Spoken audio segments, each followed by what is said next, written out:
हरे कृष्ण। ओम ज्ञानतिमिरान्धस्य ज्ञानञ्जनशलाकया चक्षुरोन्मिलितं येन तस्मै श्रीगुरुवे नमः। मुखं करोति वाचालं पङ्गुं लङ्घयते गिरिं यत्कृपातमहं वन्दे श्रीगुरुं दीनतारिणं परमानन्दमाधवं श्रीचैतन्यईश्वरं। नमो विष्णुपादाय कृष्णपृष्ठाय भूतले श्रीमते भक्तिवेदान्त स्वामिन्निति नामिने। नमस्ते सारस्वती देवे गौरवाणी प्रचारिणे निर्विशेषशून्यवादी पाश्चात्यदेशतारिणे। जय श्री कृष्ण चैतन्य प्रभु नित्यानंद श्री अद्वैत गदाधर श्रीवासादि गौर भक्तवृंद। हरे कृष्ण कृष्ण कृष्ण हरे हरे, हरे राम राम राम हरे हरे।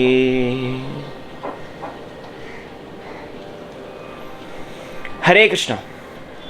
मैं गुरु गौर कृष्णदास आप लोग सभी का स्वागत करता हूँ। Welcome to our daily reading and understanding of Bhagavad Gita, जहाँ पे हम हर दिन वर्ष बाय वर्ष श्लोक बाय श्लोक श्रीमद् भगवद गीता यथारूप का अध्ययन कर रहे हैं। और आज का श्लोक संख्या है भगवद गीता अध्याय 4 श्लोक संख्या 14, चैप्टर 4 टेक्स्ट 14। तो आप लोग जिनके पास भी भगवद गीता है आप कृपया अपना कॉपी खोल दीजिए, और जिनके पास भगवद गीता नहीं है और जो ऑनलाइन फ्री PDF कॉपी चाहते हैं आप मुझे मेरे पेज गुरु जी के साथ में मैसेज कर सकते हैं, मैं आपके साथ शेयर करता हूँ।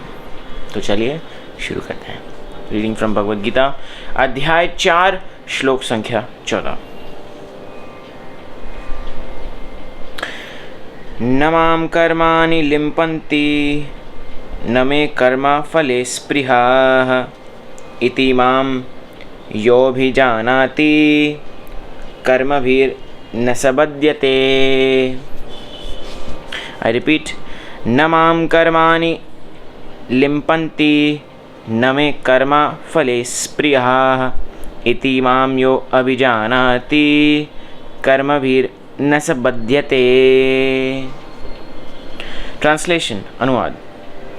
मुझ पर किसी कर्म का प्रभाव नहीं पड़ता, ना ही मैं कर्म फल की कामना करता हूँ। जो मेरे संबंध में इस सत्य को जानता है वह भी कर्मों के फल के पाश में नहीं बंधता। भगवान श्री कृष्ण क्या बता रहे हैं कि मुझ पर किसी कर्म का प्रभाव नहीं पड़ता। हमने कल पढ़ा कि कैसे भगवान बता रहे हैं। सो भगवान कर्म काल सबसे परे हैं। जिस प्रकार इस भौतिक जगत में संविधान के नियम हैं जो यह बताते हैं कि राजा न तो दंडनीय है न ही किसी राज नियमों के अधीन रहता है, उसी तरह यद्यपि भगवान इस भौतिक जगत के सृष्टा है, रचयिता हैं, किंतु वे भौतिक जगत के कार्यों से प्रभावित नहीं होते। ऑलराइट, क्रिएटर इज नॉट, जो रूल्स है क्रिएटर के लिए नहीं है। सृष्टि करने पर भी वे इससे पृथक रहते हैं, जबकि जीवात्माएं भौतिक कार्यकलापों के सकाम कर्म फलों में बंधी रहती है। जीव आत्मा कर्म में बंधा हुआ है, सकाम कर्म फलों में, लेकिन भगवान को फर्क नहीं पड़ता, क्योंकि उनमें प्राकृतिक साधनों पर प्रभुत्व दिखाने की प्रवृत्ति रहती है। जीवात्मा का जनरल नेचर है, किसी भी जीवात्मा की, I want to dominate, I am, मैं, ईगो। क्या करें, हम सब में ये ईगो है जब तक हम bodily conscious of life platform से आके सोल के माध्यम पे नहीं आते।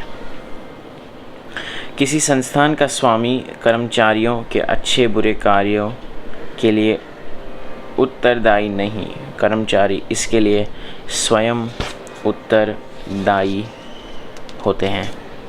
जीवात्माएं अपने अपने इंद्रिय तृप्ति कार्यों में लगी रहती है, किंतु ये कार्य भगवान द्वारा निर्दिष्ट नहीं होते।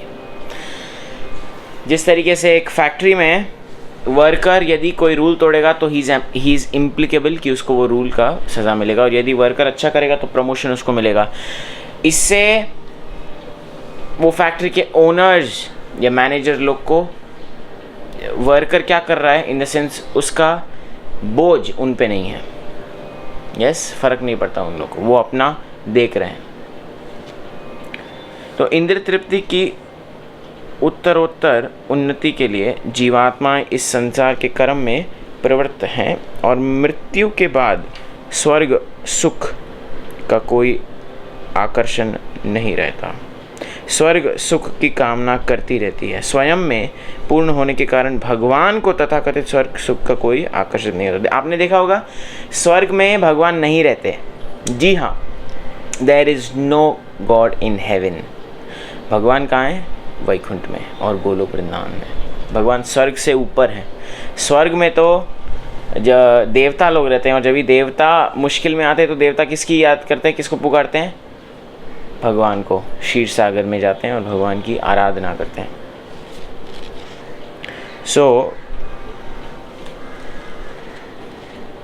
स्वर्ग के देवता उनके द्वारा नियुक्त सेवक हैं। स्वामी कभी भी कर्मचारियों का सा निम्न स्तरीय सुख नहीं चाहता। वह भौतिक क्रिया प्रतिक्रिया से पृथक रहता है। उदाहरणार्थ, पृथ्वी पर उगने वाली विभिन्न वन संपत्तियों के उगने के लिए वर्षा उत्तरदायी नहीं है। यद्यपि वर्षा के बिना वन संपत्ति नहीं उग सकती, वैदिक स्मृति से इस तथ्य की पुष्टि इस प्रकार होती है। भौतिक सृष्टि के लिए भगवान ही परम कारण है। प्रकृति तो केवल निमित्त कारण है, जिससे विराट जगत दृष्टिगोचर होता है। तो ये हम जो कार्य देख रहे हैं ना, ये सब जो प्रकृति चल रही है, this is all going on, चल रही है प्रकृति के नियम से, कर्मों के नियम से। भगवान इसमें इंटरफियर नहीं करते। और तो कर सकते हैं, लेकिन ये कर्म के नियम भगवान पे भी लागू नहीं है। भगवान जो चाहे वो कर सकते हैं। ये खुद महाभारत में भी भगवान ने अपने भक्त को बचाने के लिए क्या कुछ नहीं किया। यस, अपने गुरु से उनके पुत्र, जो मरे हुए पुत्र को वापस लेके आए यमराज से। तो भगवान कुछ भी कर सकते हैं, बिकॉज ही इज भगवान, supreme personality of God head. भगवान ने ऐसे कर्म करने के लिए केवल समुचित सुविधाएं तथा प्रकृति के गुणों के नियम सुलभ कराते हैं, किंतु वे उनके किसी भूत तथा वर्तमान कर्मों के लिए उदारदायी नहीं होते। राइट? वेदांत सूत्र में पुष्टि हुई है कि भगवान किसी भी जीव के प्रति पक्षपात नहीं करते। जीवात्मा अपने कर्म के लिए स्वयं उत्तरदायी हैं।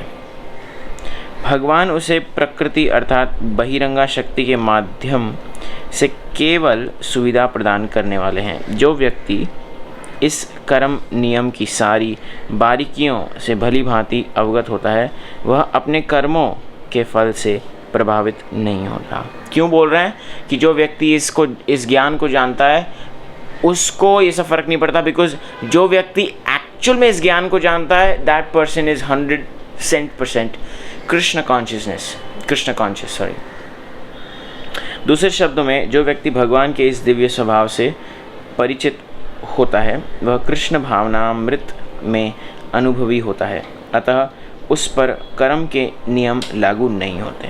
जो व्यक्ति भगवान के दिव्य स्वभाव को नहीं जानता और सोचता है कि भगवान के कार्यकलाप सामान्य व्यक्तियों की तरह कर्म फल के लिए होते हैं, वे निश्चित रूप से कर्म फलों में बंध जाते हैं। किंतु जो परम सत्य को जानते हैं, वह कृष्ण भावनामृत में स्थिर मुक्त जीव है।